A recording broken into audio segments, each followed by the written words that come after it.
Check out that van there, that minibus. Shelter Hotline Transport. So it is vehicles like this that are used to transport the homeless to shelter here in DC. So we do have a somewhat robust homeless service here in DC. I do want to point that out. I have said from time to time that the city is actually very good at maintaining the homeless while they're homeless, but they're very bad at actually ending homelessness.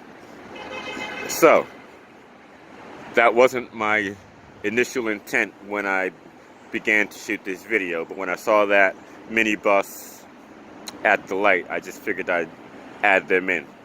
But over here, we see 3 tower cranes, and behind the one on the right, you see a blue glass building, and behind the center tower crane, you see a building that has no sides on it yet. Those 2 buildings are part of the Capitol Crossing development. They sit above I-395. I-395, that including that section of it, used to be an open top, below grade road, and it's been closed off now with the platform. As a matter of fact, that side of the road used to be like this side of the road. As you can see, it's below ground, open top. But Capitol Crossing was begun in 2015. The due date is 2025. The developer and the construction company told me that they're aiming for a 2023 finish. And I should also point out that that black building, which is now in the center of the screen, is one of the offices of DC developer Douglas Jamal. But he's not associated with the Capitol Crossing project right here. But I want to come around here and show you the CCNV shelter building, the Community for Creative Nonviolence. This shelter was actually begun by some Vietnam-era veterans who renounced violence, thus the name, Community for Creative Nonviolence, or CCNV. But Capitol Crossing, when it's done, will be a 2.2 million square foot development. It costs $1.3 billion. Let me point out that there is a $10 million set aside within that $1.3 billion budget for mitigating any negative impacts that the project may have on the surrounding community. There may be some space to convince city officials to use, or Capitol Crossing developer and construction company themselves, to use some portion of that $10 million set aside to mitigate the negative impacts that it will have on the homeless. You see, this is not your usual branded gentrification. It's not where you build over here in this block and it raises the property value of everything in the adjacent blocks, and that raises the property tax, and that raises the rent, and that pushes people out who can no longer afford the higher rent.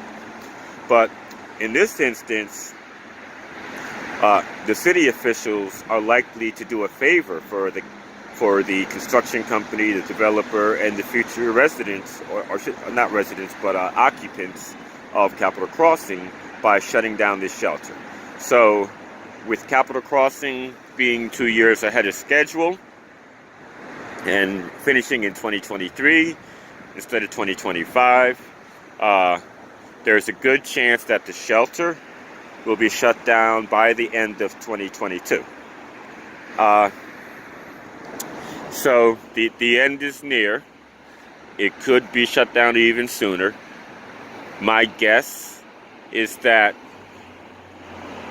the city will begin to talk in earnest about shutting down the shelter in 2020, and they'll accomplish it by the end of 2022. If there are any more incidents that involve violence or a major police presence, then it may happen even sooner. Now, let me point out that people get murdered in apartments, and apartment complexes don't shut down entirely because of it. People do drugs in apartments, and those apartment complexes don't get shut down in their entirety. However, I can see where city officials want to create the message that this is a haven for drug activity. But there's not much happening outside the building right now. I mean, it is late October, and it is cooling down. But even in the warmer months, you don't see a lot of activity on the sidewalk out here.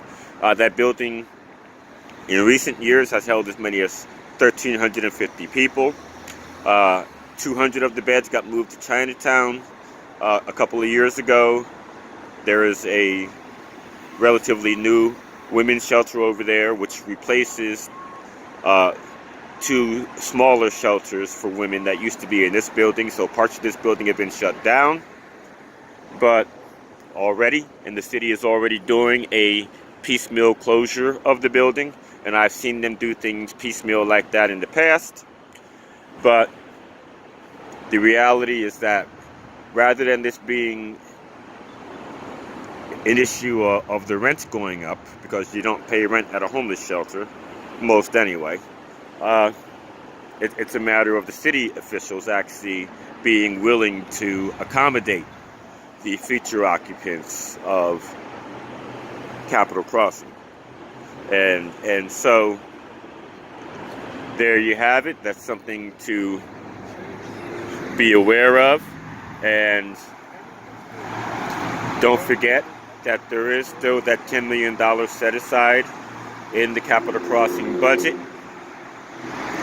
for mitigating the negative impacts that the development may have on the surrounding community. And I'll stop there.